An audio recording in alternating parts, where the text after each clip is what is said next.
Hi folks, today we're going to talk about spirituality and physical health. And when we talk about how spirituality and physical health go together, one main component is your aura. Your aura is your energy field that surrounds your body. So say this is you. This is your aura. This is your energy field. And for those of you that would like to know more scientifically what it is, there have been studies out there that have referred to it as the biofield. There have been studies out there that go over different biofield or aura techniques such as Reiki and other complementary therapies that help reduce pain, that help with anxiety management, that can help you heal faster. But when they talk about the biofield, they mean the aura. And this here is your aura. So you can't see it, you don't know it's there, but it's there. So what happens? This is you, your happy aura. And what happens is you go throughout the day. What happens is you go throughout the day and let's say you woke up late for work. Ooh, that's a little dingy here in your aura. What happens? You encounter somebody cuts you off in traffic. Oh, there's another ding in your aura. You go to work and your boss yells at you for something. Oh, big dings in your aura here. You have a fight with your spouse. You have a fight with your kids. You're under a lot of stress from work, co-workers, all these things, all these negative energies that are coming at you and going after your aura. It's eventually creating holes in your aura. And they're undetectable. You don't know they're there because you can't see your aura. So you go home, go to bed, take a shower, and that takes care of one layer. But what you can't see is some of it has stuck to you. So what happens over time? Over time, they can start to give you headaches, tension, stress, digestive problems. So over time, all the negative energies that get stuck to your aura, and if they're not cleaned out, it can affect you physically. Now, I'm not a doctor. This is not intended to be medical advice. This is just informational purposes only and one theory on what causes disease. Now, granted, there are many causes for disease, which we won't discuss here. I'm not a doctor. I'm not a medical professional. That is not my forte. I'm an herbalist. And what I can do is talk to you about herbs and how herbs can help you at least take care of your aura or your biofield. A lot of people think of it as hokum, think of it as woo-woo, but there have been studies out there to prove that the biofield is real. For instance, the National Institute of Health describes the biofield as a complex dynamic energy field that regulates various biological functions. Practices like therapeutic touch are based on the premise that a balanced energy field signifies good health, while imbalances can lead to illness. This is from the National Institutes of Health, so it's not just Bonnie's hokum. There have been clinical studies of biofield therapies where they found it helps with pain reduction, cancer symptom management, anxiety, and depression. A lot of these studies were done by the Mayo Clinic, by the National Institutes of Health, but there are many out there. So what I'm here to do is teach you what you can do to take care of your aura using herbs. Herbs are plants. They were living beings. Well, not living beings, but they were living at one time.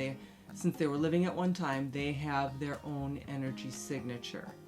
Now, many of you associate with herbs with hoodoo, voodoo, whatnot. So I talk to your the science people in the audience. I'm going to talk to the religious people in the audience now. So, I've got my Bible here. We're going to go to Genesis 1, 29 and 30, which reads,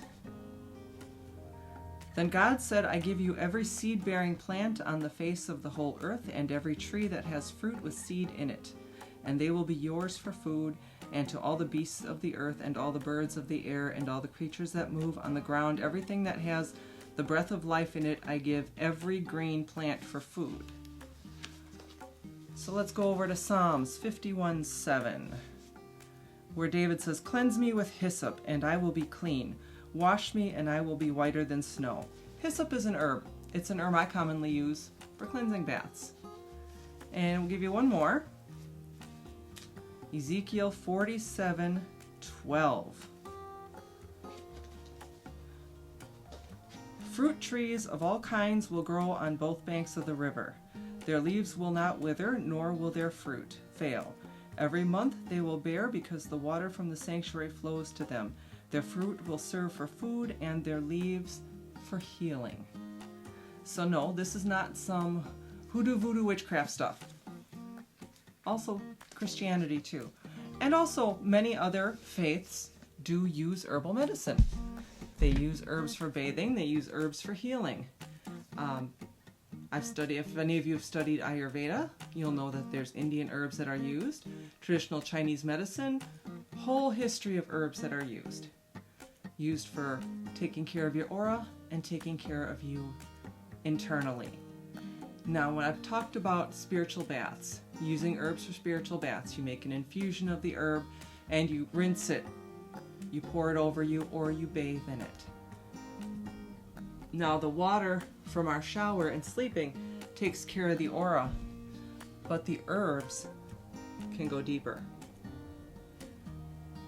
and cleanse what's inside, so that it can take care of another layer of negative energy that has gotten to you. So that's how herbs can help externally. We'll give you a green aura now. Another way plants can heal you is internally, taking a tea, taking an infusion, taking a capsule. You take it in and it goes down, and the constituents can help your stomach. They can help ease headaches, and they can help heal you from the inside. So there is a strong connection between spirituality and physical health, and of the many different modalities that can help you, herbs have been time tested and proven. It's information our ancestors knew. It's information that modern day herbalists know. Many clinical herbalists will talk to you about herbs that you can take internally to help you heal. If you go to a spiritualist, they will have you take an herbal bath to help cleanse your aura, so that you're healing not just your energy, but also internally. And while it may not prevent all disease, it is a complementary medicine that can help you.